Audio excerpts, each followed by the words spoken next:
안녕하세요. 평택자 면배락 대신 동행합니다. 우리가 생각하면 좀 시간을 한번 가져볼까요? 그냥 이제 이야기 듣는 것만 하지 마시고 좀 생각을 하면서 이게 좀 들어보면 어떨까 싶습니다. 뭔 이야기를 하려냐면요. 우리가 이게 과연 전생에 내가 무엇이었을까 하는 생각요. 이게 쉽게 말하면은 내가 전생에 무엇기에 지금 현재의 내가 이 모습으로 있는지 그것을 한번 생각해 보는 거죠. 쉽게 말해서. 그러니까 왜 전생에 과연 내가 무엇이길래 왜 남들처럼 살지 못하고 이 무당이 돼가 있는지 진짜 궁금하거든요. 이제 거기에 대한 것도 내가 많이 파고 들어가 봤어요. 공부 기도를 하면서 파고 들어가 봤거든요. 그래요.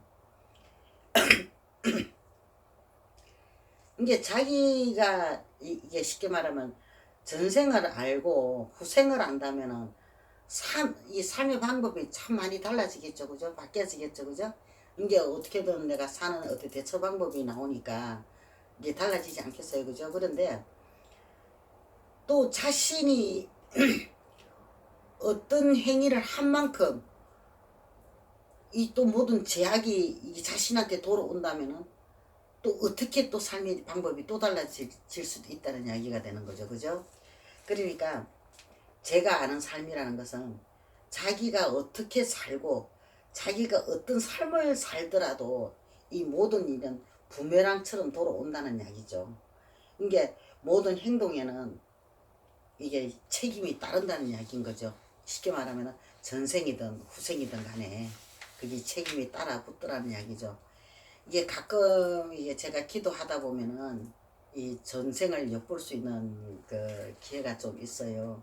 그 내 전생을 이래 보다 보면은 아 그렇구나 그랬구나 하고 이제 이게 생각을 하거든요. 그러면 내 아닌 또 다른 삶을 살고 있는 것을 때로는 그걸 봐요. 이게 보는 거죠. 이게 그러다 보니까 이게 어떻게 보면은 이게 삶의 굴레에서 벗어날 길이 이게 없다고 봐야 되겠죠. 그죠? 여기서 무당에서 더 이상 벗어날 수 없잖아요. 내가 이미 전생을 봤기 때문에. 그렇기 때문에 아 내가 이거였기 때문에 이것밖에 갈 수가 없구나 하고 이 길을 하거든요. 하는데 내가 이 삶의 굴레에서 벗어나려고 애를 한다면 또 그 벗어날 수 있는 길이 있다는 이야기가 되는 거죠. 이게 전생이든 후생이든 거기에서 매여서는 아무것도 할 수가 없다는 이야기가 되는 거죠. 그러니까 우리 주로 보면은 이 설화책을 이렇게 보면은 이 전생에 대한 이야기가 참 많이 나와요. 이게 뭐 쉽게 말하면 현재 우리가 이 사는 자체가 전생 의변으로 다 연결이 돼 있다고 늘 이야기를 하거든요. 설화책에 보면은 뭐 쉽게 말하면 잘 사는 사람도 있고 못 사는 사람도 있는 그게 다 전생에서 연결이 돼가 있다 그래요. 그게 이게 내려오는 게. 근데 이게 문제가 되는 게 이게 설화책에도 보면은 그 전생의 조상들이 지은 업보가 이 자손한테 내림이 된다는 이야기예요.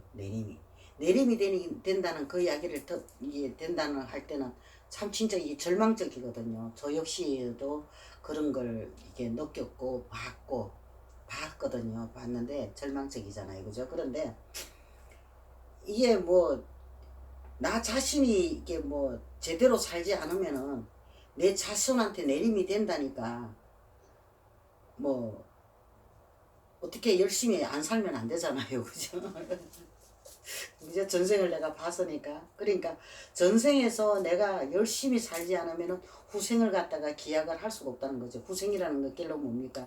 내 자손들에게 내려가는 게 후생이 되잖아요. 그죠? 그러니까 그렇게 되는 거죠. 그러니까 어떤 스님 그러더라고요.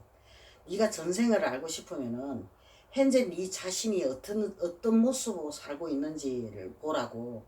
그러면은 그 전생이 나올 것이라고 이야기하더라고요. 그리고 또한 후생이나 미래를 알고 싶으면은 현재의 삶에서 얼마나 내가 열심히 살고 있는 걸 보라고 그런 이야기를 해주시더라고요. 그러니까 우리가 아까도 뭐 내가 이야기를 했지만은 너무 과거에 매달리지 말고 과거에 끄달리지 말고 현재에 열심히 노력해서 산다면은 미래는 보장이 돼 있다는 이야기가 되는 거죠.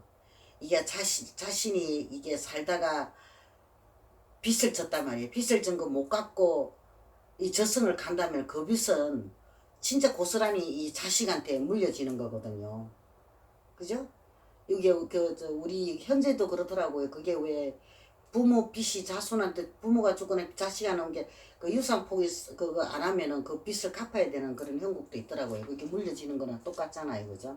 이제 그런 것도 있더라고요. 있으니까 이게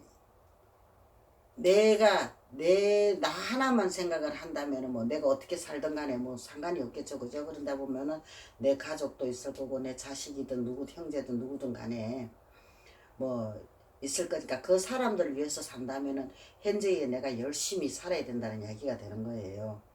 그러니까 이게 뭐 어떤 사람은 내가 빚을 졌단 말이에요. 어마어마하게 카드 빚이나 뭐 사채 빚이나 잔뜩 졌는데 그 빚을 이제 갚을 능력이 없는 거예요. 능력이 없다 보니까 내 자식하고 그거 가족한테 그게 자식이나 가족한테 피해가 갈까봐 이혼하시는 분들도 들어 있는 줄 알고 있어요.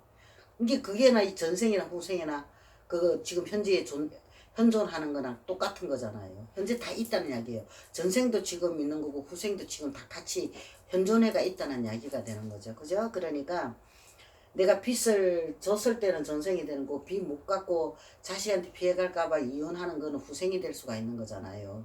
그리고 그걸 미래를 또 이게 얘기가 될 수 있는 거고요. 그러니까 이게 다가올 미래 후생을 갖다가 생각하고 내가 산다면은 그리고 또 미래를 갖다가 미리 봐가지고 내가 어떻더라 하는 것을 안다면은 내 삶의 방식이 어떤 식으로 달라질까요? 그죠? 그래 봐야 결과는 뻔한 거겠지만은 그러니까 내가 어떤 삶을 살든 간에 전생이든 후생이든 거기에 대한 어떤 역할을 보다는 현재의 내 모습에 내가 더 열심히 살아간다면은 내가 이게 미래도 보장이 돼가 있고 후생도 보장이 되지 않겠습니까? 그죠? 그러니까 우리 한번 같이 열심히 살아보면 어떨까요? 아름다운 세상을 만들면서 다 각각 가정에 건강하시고 행복하세요. 승부랍니다.